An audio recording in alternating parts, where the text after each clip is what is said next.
Inaantabayanan na ang formal na pag-turnover ng 2017 ASEAN Summit Chairmanship sa Pilipinas sa pagtatapos ng ASEAN meeting sa Lao. Mula sa Vientiane, Lao, ito ang balita ni Rina Villamor Live. Magandang gabi, Attorney Reg. Pilipinas magiging punong abala sa susunod na ASEAN Summit. Chairmanship na i-turnover na rin kay Pangulong Rodrigo Duterte.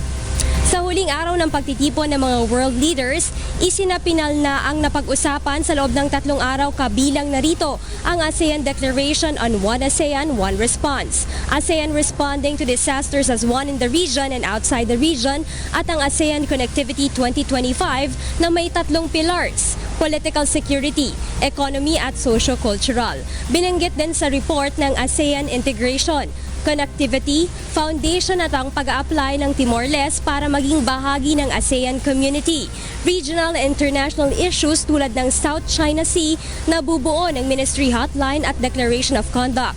Development on Korean Peninsula, countering extremism and terrorism at ang 50 years anniversary. Samantala, Attorney Reg, kaka-turnover lamang ng chairmanship kay Pangulong Duterte kung saan sinabi niya ang kanyang tema na partnering for change, engaging with the world.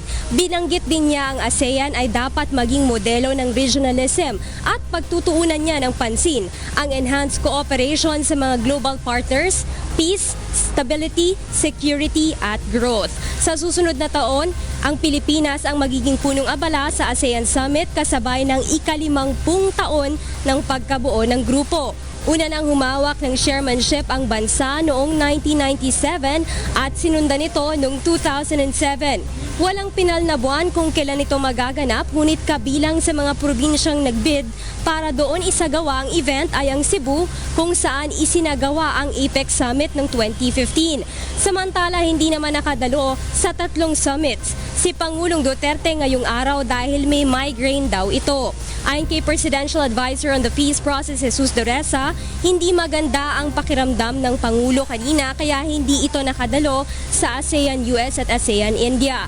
Sa East Asia Summit Leaders Meeting, sumentro naman ang pag-uusap tungkol sa West Philippine Sea, North Korea missile test threat, refugees, counter-terrorism at climate change. Attorney Reg, mamayang gabi lilipad na nga si Pangulong Duterte papuntang Indonesia at kanina rin bago ang kanyang turnover ng chairmanship sa kanya ay nakipagpulong na rin siya dito sa Prime Minister ng Russia. Mamaya inaasahan na bago siya lumipad papuntang Indonesia ay magkakaroon din siya ng bilateral talk sa New Zealand. At yan muna ang update mula dito sa Vientiane, Lao. Attorney Reg, balik sa'yo.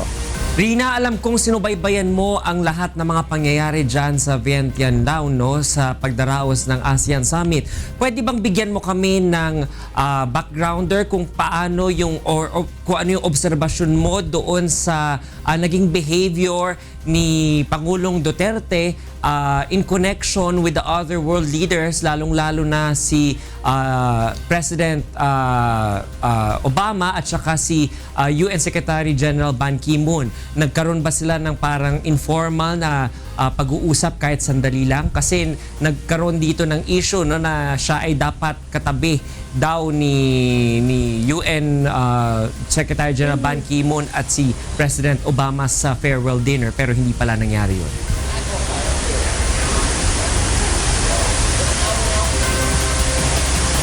Attorney Reg, naging very civil naman itong pagkikita nga ni President Barack Obama at ni President Duterte, dahil nga meron silang holding area bago sila nagpunta dun sa gala dinner. At sabi nga sa atin ni DFA Secretary Perfecto Yasay na nakapag-shake hands naman daw itong dalawa at meron silang mga greetings na hi, hello.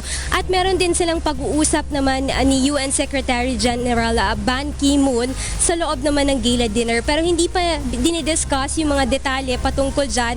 At mamaya nga, pagkatapos nitong report ko, pupunta tayo doon sa press briefing.